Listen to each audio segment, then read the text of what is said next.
Let's bring in forensic specialist and partner at Arrive Alive, Stan Bezuidenhout. Thank you so much for your time, Mr. Bezuidenhout. We do appreciate it.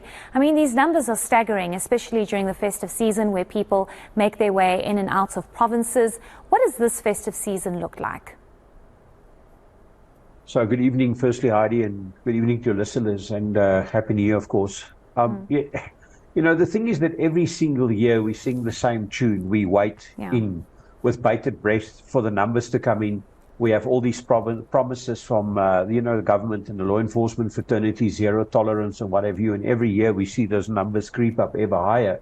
And I think the time has come for us to ask the question, what is it we are missing? Why is it that we are doing the same thing over and over, but we're seeing the same results and no changes when we claim there are changes? So that kind of concerns me. So yes, it's bad, it's terrible, and I think the time has come for somebody to say that what we are doing is perhaps not adequate anymore. I want to speak about what we are doing, because a lot of the time the contributing factors to these deadly accidents include, for example, the state of the roads, drunk driving, reckless driving, speeding.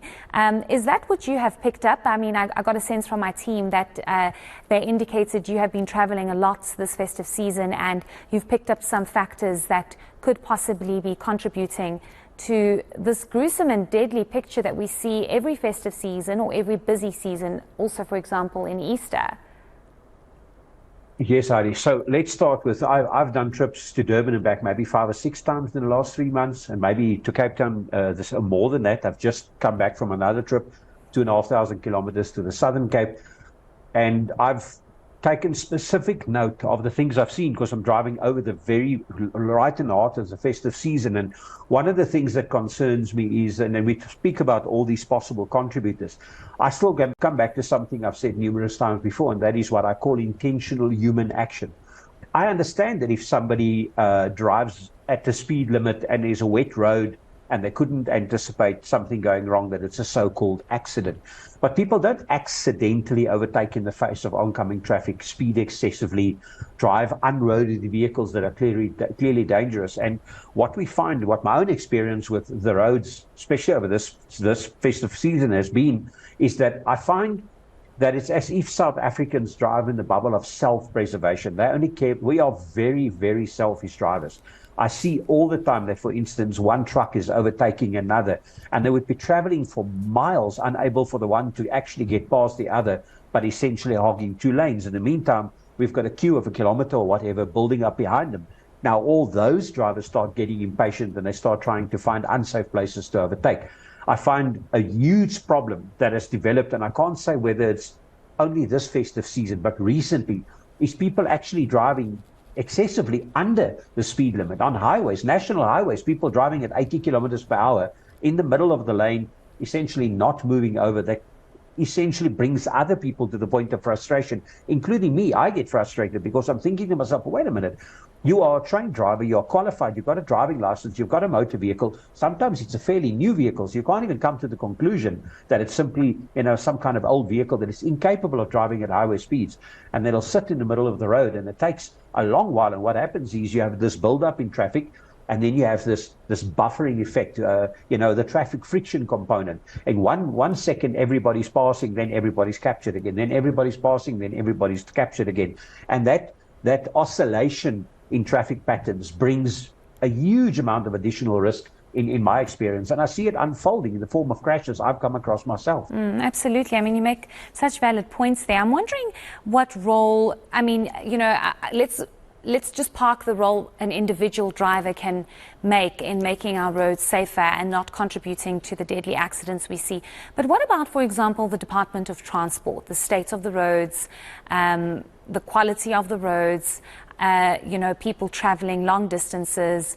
We do know, for example, Moloto Road is known as the deadly road. There are certain roads that are called the death trap because just the design of it is really problematic, no matter how safe you want to drive. How much of the department and the design of the roads and the state of the roads can be improved or contribute to these accidents we see? So for starters, something that's very important to mention is that you have 2 dynamics at play, essentially. On the one side, you've got the roads that are dangerous by design, perhaps based on how narrow they are, how windy they are, more importantly, and South Africans will certainly clap when I say there's roads that are poorly maintained. But then you also have roads that are not poorly maintained, that are well maintained, where all the mechanisms that we can think of are in place, and then they become very dangerous roads, such as Van Rijn and Spas, for instance. And if we think about these differences between the roads, it still comes back to the same thing, and that is what are the drivers doing in those environments. I travel excessively. I mean, I travel all the time. I travel on some of the best roads, on the national roads, and also my business and my work takes me to some of the most questionable roads in terms of quality and most certainly also maintenance. But invariably, what I see a lot of is that when the roads get worse in terms of design or maintenance, people get frustrated. And when they get frustrated, they start taking risky behavior or start, moving towards risky behavior. They start trying to use the gaps in between the bad parts of road to catch up on the time they've lost on the bad parts. So we need to see this more holistically from the perspective of, okay, we have a section of road that's bad.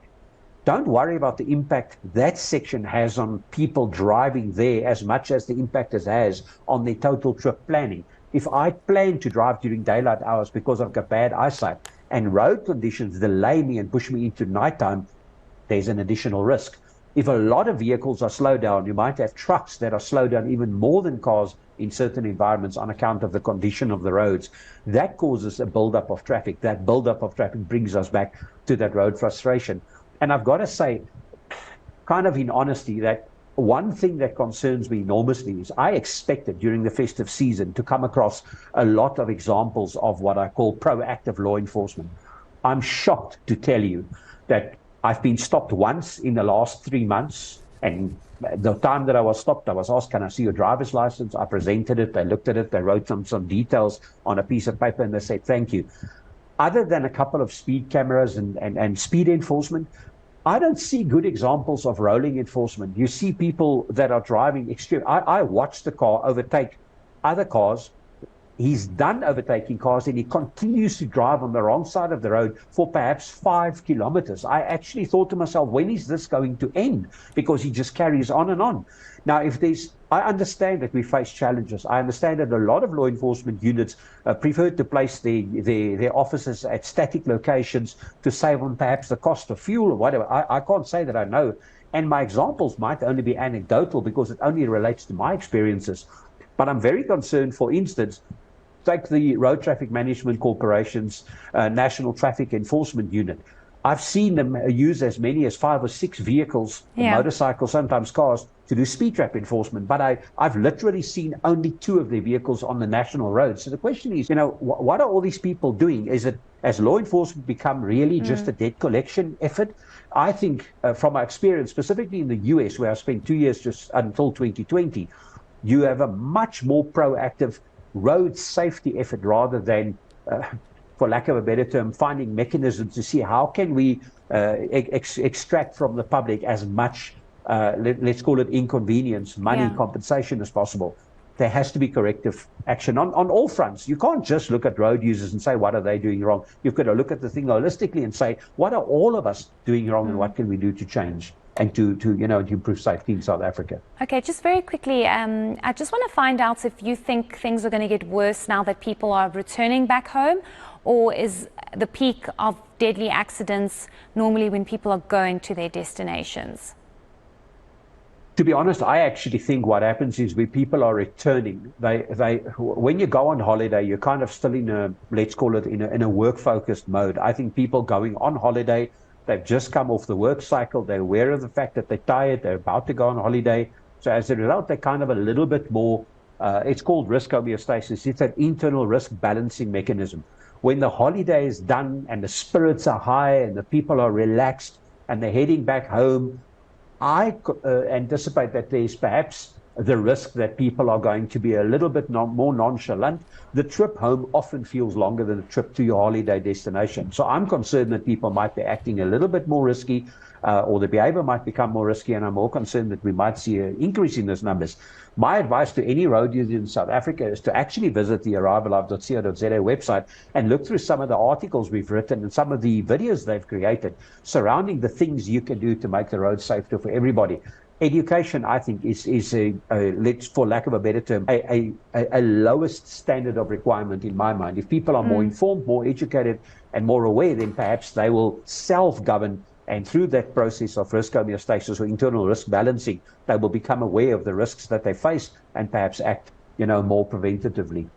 Okay, thank you so much for your insights. We really do appreciate it. That was Stan Bezuidenhout, a forensic and accidents specialist at IBF Investigations. And if you are heading back, please do so safely. We'll be back after the break. Do stay with South Africa Tonight.